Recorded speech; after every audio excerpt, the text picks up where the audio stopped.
Isyu One-on-One.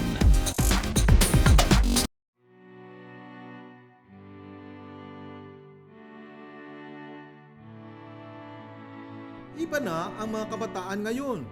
Yan ang palaging sinasabi ng mga nakatatanda sa tuwing may lumulutang na mga kontrobersiya at isyong nagsasangkot sa bagong henerasyon. Nagbago na nga ba ang kanilang mga pananaw at ideolohiya dahil sa pagsulong ng panahon at mga impluwensyang nasa paligid ngayon? O baka naman naghahanap lang sila ng higit na atensyon mula sa mga magulang na abala sa maraming bagay at kulang ang sa kanila'y inilalaang panahon? Ang hinaharap ay sa kamay ng kasalukuyang mga kabataan na kasalalay. Sila ang humuhulma sa mundong gagalawan sa kinabukasan. Sa mga pagbabagong hindi maiiwasan, akma pa nga bang sabihing ang kabataan ang pag-asa ng bayan?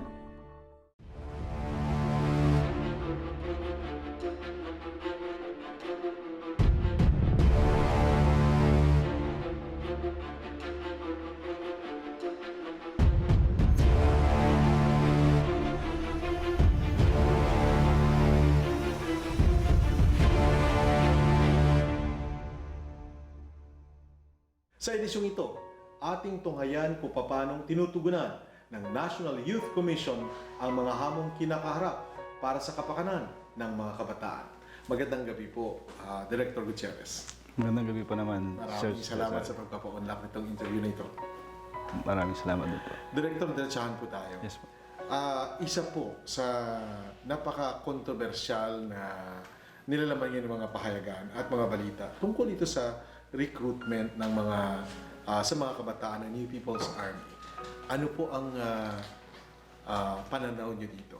Yes po, naayon po sa EO 70, no? Yung attune with our administration's policy na palakasin po natin, lalong-lalo yung NTF-LCAC. Okay.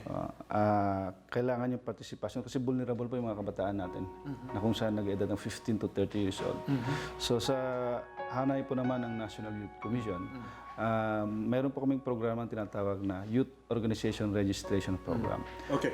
Before going further into that, Director, is this report confirmed? Meron ba kayo talagang verified na information na talagang massive ang recruitment ng NPA sa mga kabataan natin sa mga eskwelahan? Sa lumalabas po ngayon sa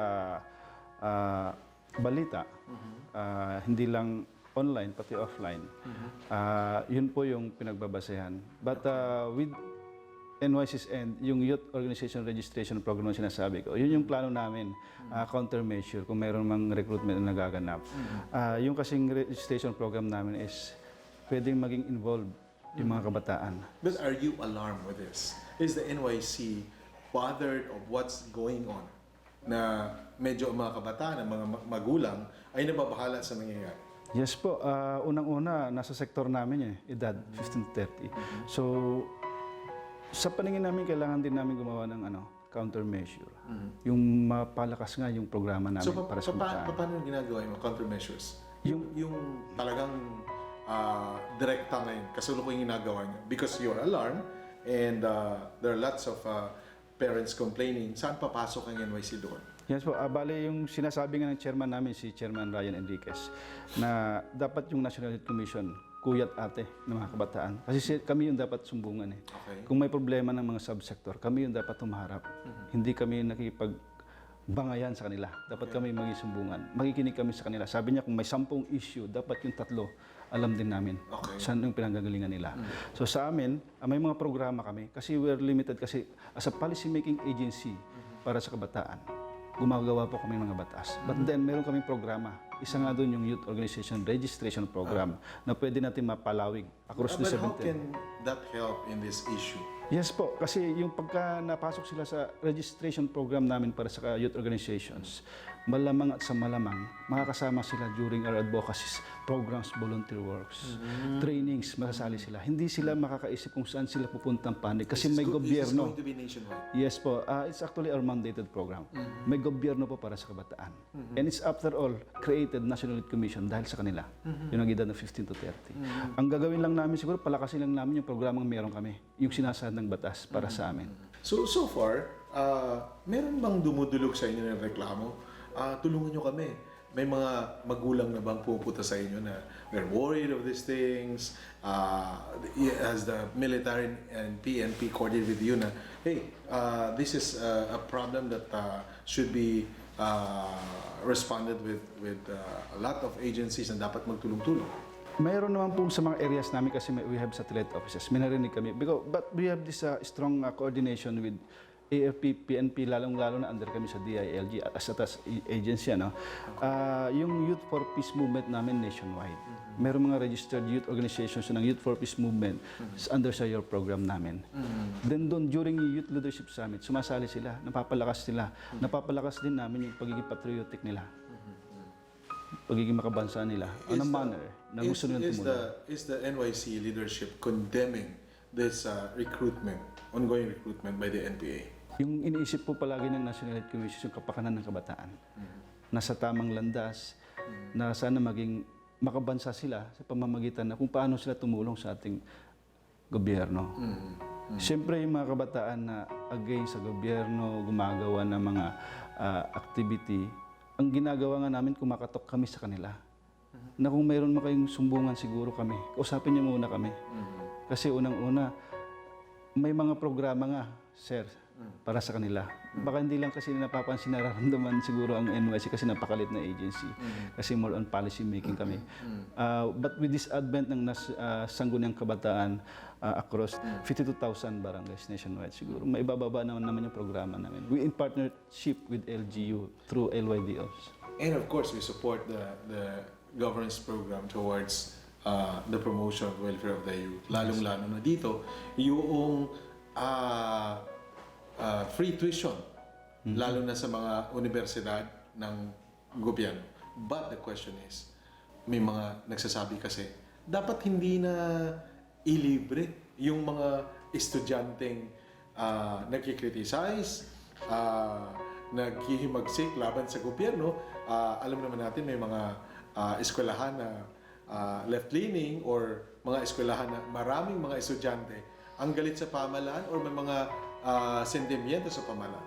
How do you take this development, sir?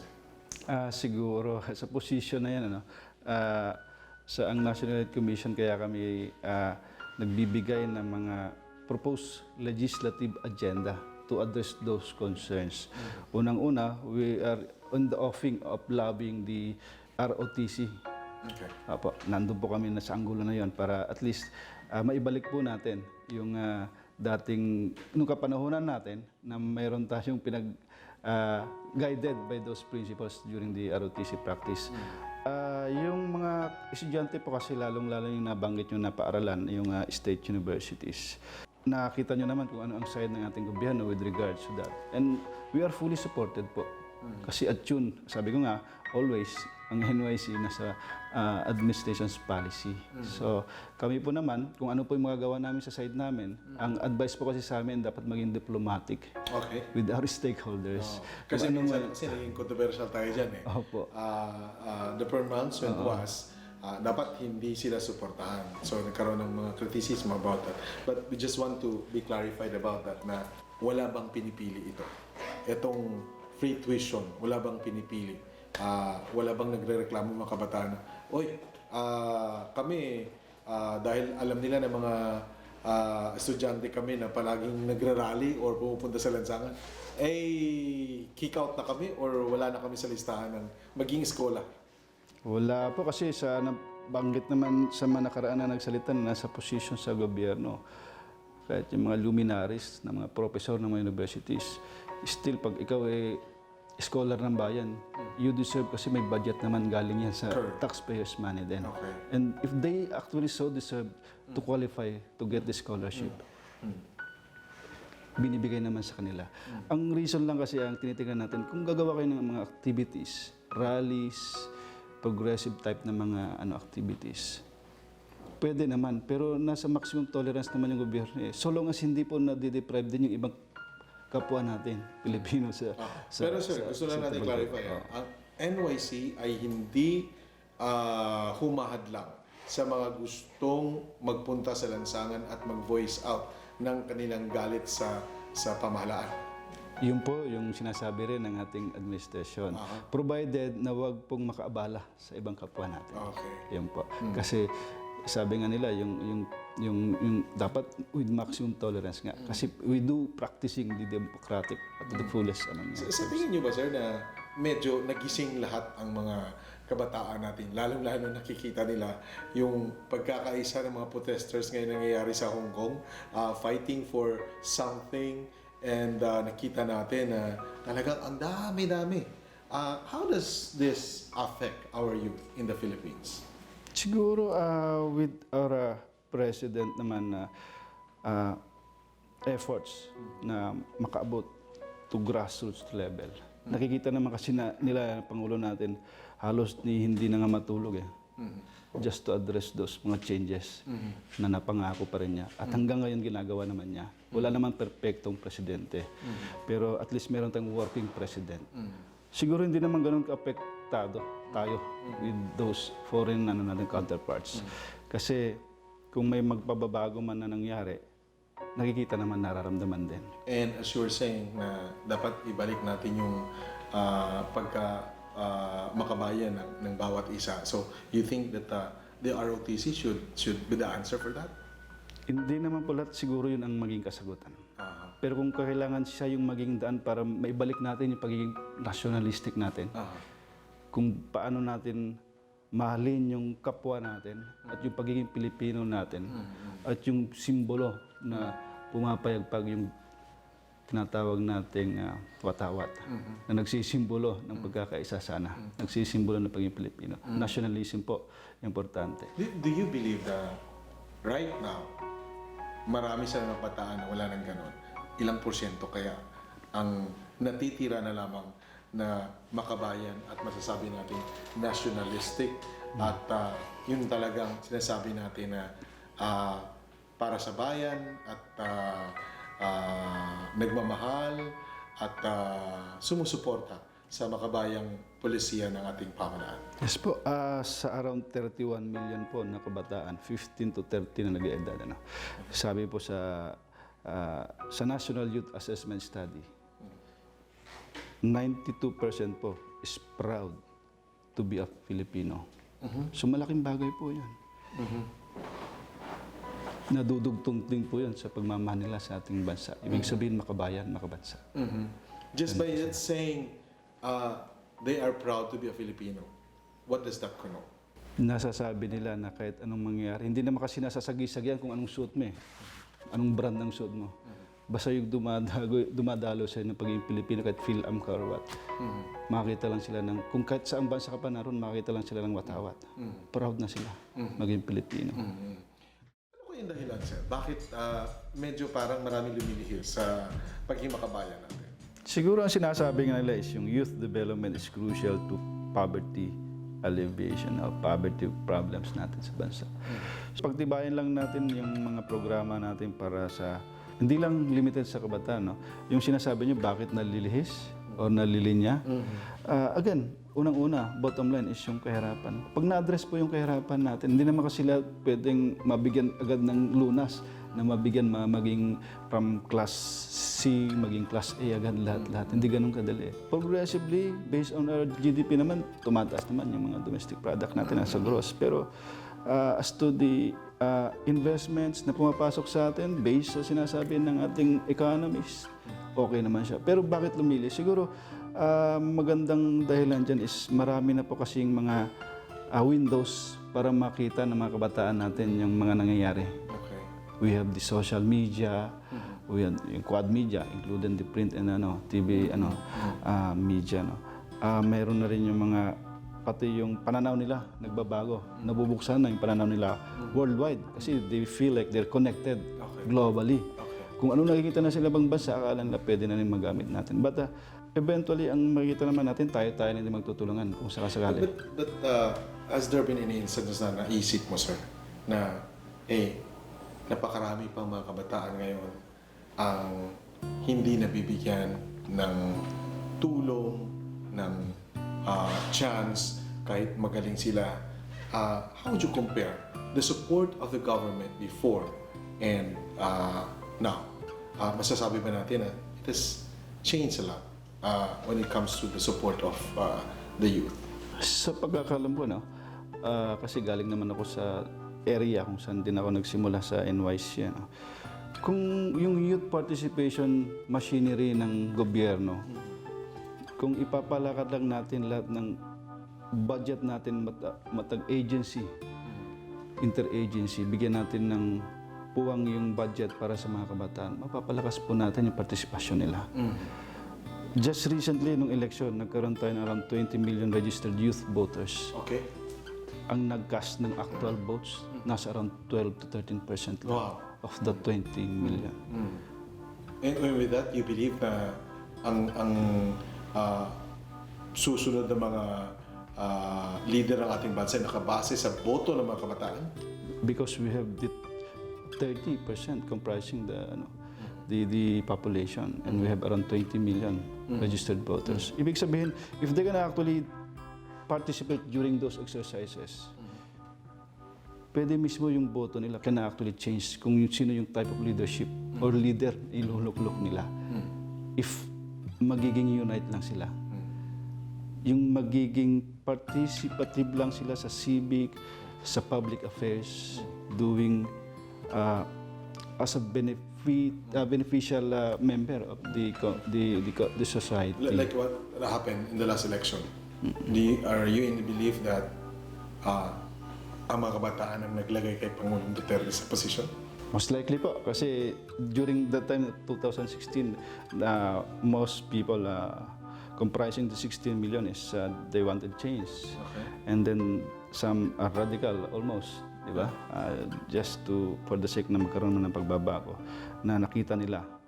Na-drumbeat yan through social media actually. And doon napanganap yung word na social keyboard warriors even na pinaglaban nila. And it's outpouring support from volunteers. At saka doon talaga lumaganap yung volunteerism din. Internationally and locally ng mga voters. So I think yung iba nag-participate na hindi dati nagpa-practice mag-cast ng vote. The president is really helping in solving the drug problem in the Philippines. Do you think that should be the priority of the president? That should be the best instrument para matuwid ang direksyon ng mga kabataan? Unang-una, yung tatlong programa na gusto niyang ibigay sa atin up until now, kung paano masolve yung corruption, criminality, saka drug addiction. Isa yun yung drug addiction yung addiction, yung substance abuse, ang isang unang-una na ginawa ng ating Pangulo, di ba? To eliminate or if not eradicate yung mga involved sa... Aren't you sad na maraming namamatay ng mga kabataan? Malungkot po tayo na mayroong mga nadadamay na hindi po dapat. Pero dahil sa sobrang katalamak nga, sinasabi parang narco, kante na nga. And ganun pala kalala. Ganun pala kalala yung naapektuhan na parang controlled by this substance. If you... Para sa akin, masakit yun Pero kung yun yung katotohanan po na para ma-eliminate natin or ma-lessen natin yung problema sa criminality. Actually, using drugs cause the criminality, paano ba ang even corruption. Pagpasok ng National Youth Commission, sir? Do you have any program like in consonance with the President's fight against drugs? Itong mga kabataan na medyo nahuli, nadala sa rehabilitation, nadala sa mga bahay Pag-asa, do you have any concrete program to support these young people who, after the rehabilitation, paano bukas para sa kanila? Yes po. Again, I have said ang NYCP is a policy-making agency. And we do policies out of activities, out of coordinating meetings with other agency, interagency. Now, with regards to kung paano pa kami nakaka-reach out sa mga bata na nasa CICLs or nasa sa Bahay Pag-asa, we do have coordinating team or mga area offices na pupunta po doon. Kung saan kasi wala, limited yung budget namin, but we do have volunteers, we do have staff na can actually conduct activities para makasali sila during the exercises. Nandiyan po yung DSWD na partner natin ng Regional Youth Advisory Council, even sa national level, sa National Advisory Council. Nandiyan po yung DOH na we actually referrals or we actually coordinate during meetings kung ano po, nasang level na po tayo. Gaano na po karami yung mga kabataan apektado. Gaano na po karami yung kabataan na nag-undergo ng rehabilitation, yung nag-undergo ng relapse. We do make coordinations with that. Nandun po kami na level, coordinating body of all youth welfare related na mga activities. Yung po yung ano namin, hindi kami yung ibang agency na income generating na we do have money, chairs, school buildings, hindi po kami. Mas long term po yung sa amin. And we do policies, long term policies na ma-resolve that through the ordinances sa local LGUs and lobbying it to legislators in both Congress. Yun po yung ginagawa namin. There's a report that pinaka malaki problema ngayon sa mga kabataan ay yung early pregnancies. And as a matter of fact, because of the social media and pornography and all, talagang ito ay nagiging number one reason bakit nangyayari itong ganito. Policy po ng NYC towards this problem. Yes po.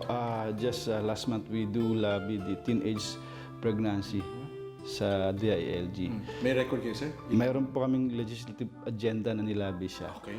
Sabi 500 yata per day ang nabubuntis sa per day ang pinag-usapan natin. From anong edad? As young as 12 years old. 12 years Yes. old.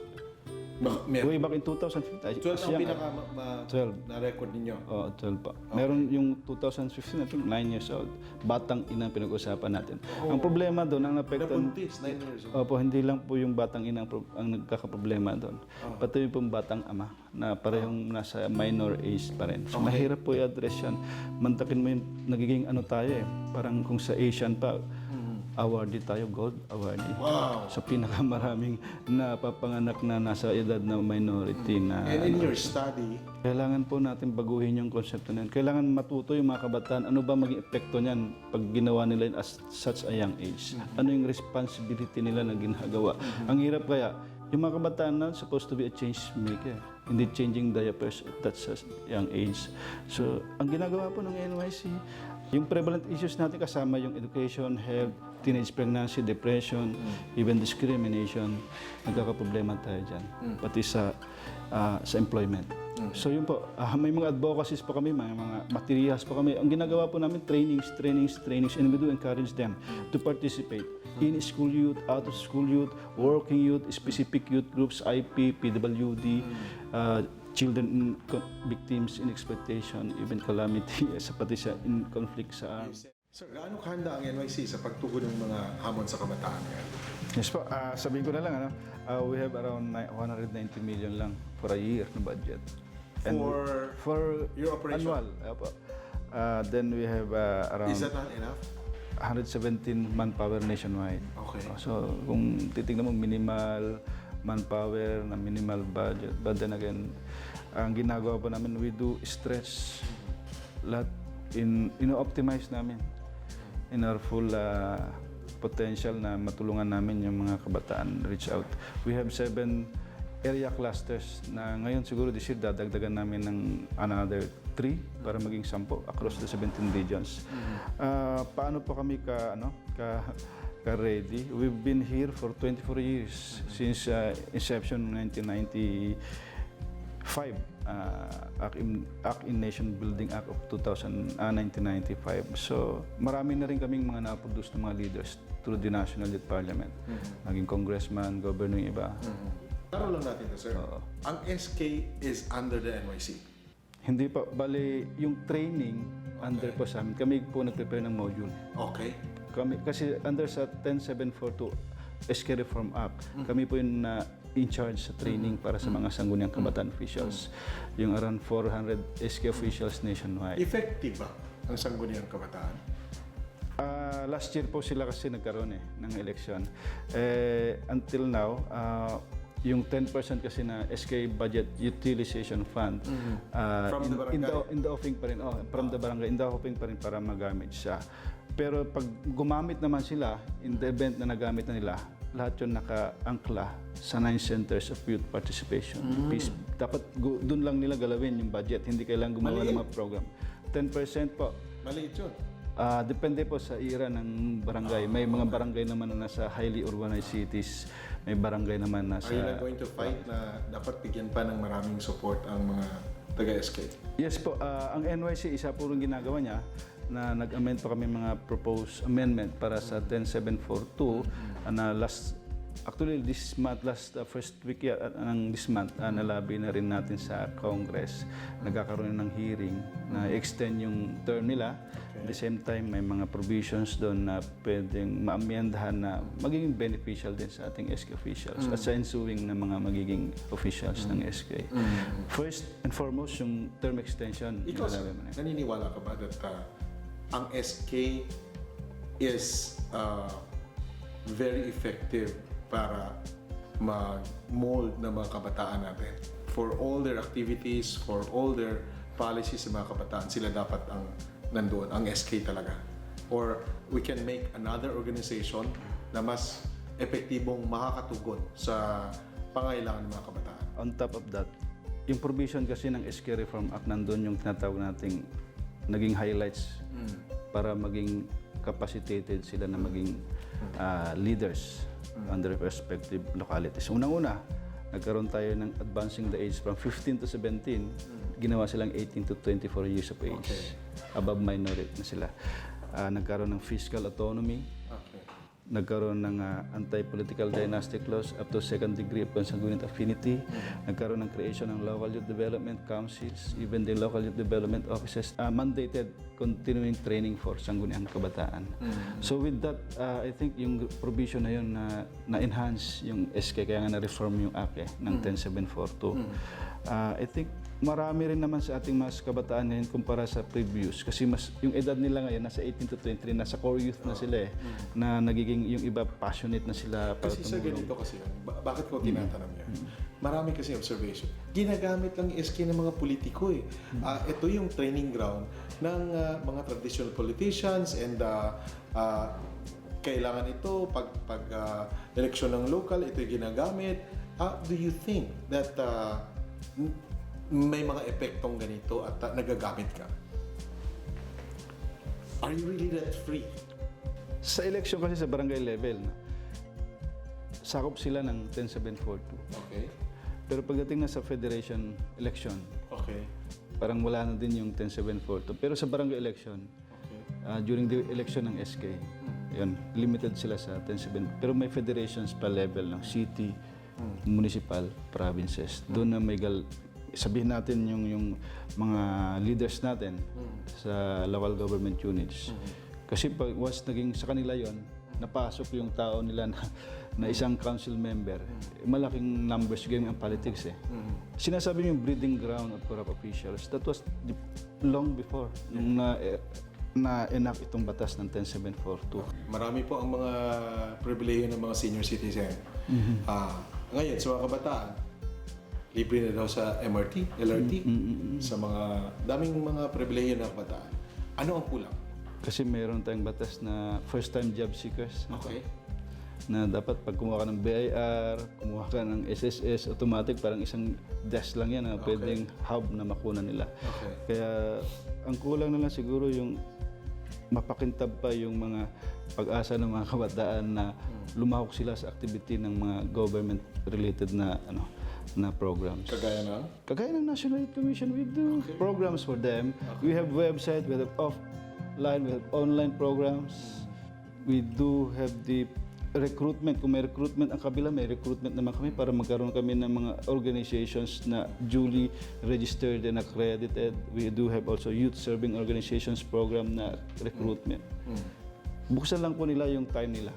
How does the morale of the NYC as of this time, after all the bad image in the past, na medyo parang nakaka-apekto sa motivation din ng mga kabataan, do you really are affected of all these things? And what are the steps na parang you will strengthen all these efforts of the government through the NYC para mas makarating sa kabataan at maengganyo talaga sila mag-participate? Gaya po nung sinabi ng aming buting chairperson Ryan Enriquez, The newly. this is the time na po kasi dadaan lang po kami sa posisyon natin 3 years lang or 2 years or another 3 years, hindi na namin mababalikan. Na kung may magagawa mo kaming kabutihan ngayon na yung dapat na panahon. Huwag na kailangan i-delay, huwag na kailangan magpag-away, huwag na kailangan maghanap ng kung anong dahilan. Kasi serbisyo publiko yung sa amin. Nag-oath po kami dyan, under oath po kami dyan. Kaban ng bayan yung pinapasweldo sa amin, taxpayers' money. So we might as well give reciprocating public service sa ating sektor sa kabataan. Ganun na po.